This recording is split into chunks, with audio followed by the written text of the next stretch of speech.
One topic in linear algebra that often appears mysterious has to do with the projection of one vector onto the line of another and then measuring the length of that projection.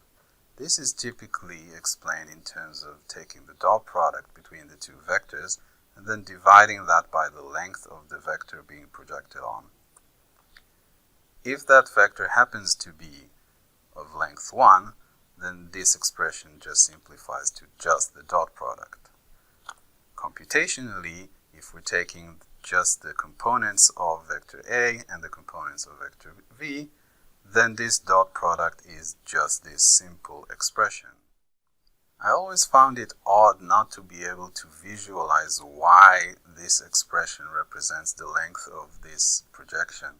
By all accounts, this seems like a purely geometric problem that any grade school student of geometry should be able to tackle. The length of edge E is expressed as a combination of two other lengths. So there has to be some split of edge E into E1 and E2. One such split is where E1 is CA and E2 is DB. But where is the visual explanation that shows why that is the case?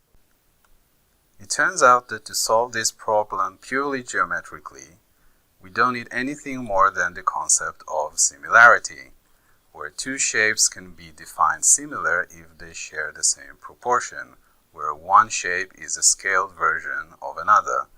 In this case, for triangle similarity, that means that one triangle is a dilated version of another. That tells us certain things about the proportions between the edges of the two triangles. If we look at this triangle with a hypotenuse of 1, we can clearly see that it is similar to this triangle. If we then have a look at these two lines that cross each other, we can see that that means that these two angles are the same, which then implies that these two triangles are also similar, which by extension means that these two triangles are similar. Now let's focus on the triangle on the right, and we'll apply a dilation up to here. So these two triangles are still similar.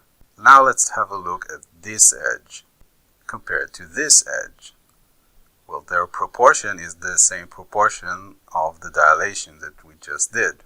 If we take this edge over here, we can see that we can denote it as E2. It is part of our edge E.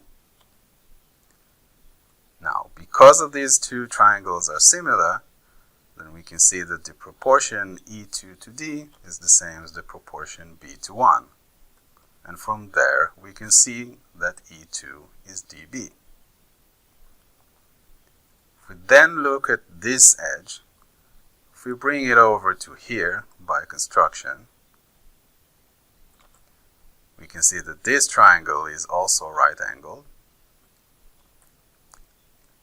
and the edge E1 is part of this triangle, and E1 is the leftover from E once we subtract E2 by construction. And we can clearly see that it is also similar to our triangle on the left. They share an angle and they're both right triangles, so their complement angle has to be the same. These triangles are also similar. And if we look at the proportions of E1 to C, you can see that it is the same proportion between A and 1. And to simplify, we can see that that means that E1 is CA. And by construction, we can see that our desired edge E is just a combination of E1 and E2. If we then substitute, we get the same expression that we wanted to prove. This has been a purely geometric derivation of this formula. Now, what if our edge here is not of length 1? What happens when it is of length G? Well, then E1 and E2 also have a factor of 1 over G. And then if we substitute, we can simplify to this expression, which is the same expression that we get with a vector notation. And yet we were able to go through this entire process without making reference to vector math, dot products, or trigonometry. And so I hope this way of looking at it helps demystify how vector projection actually works geometrically. I hope you enjoyed this video and thank you for your attention.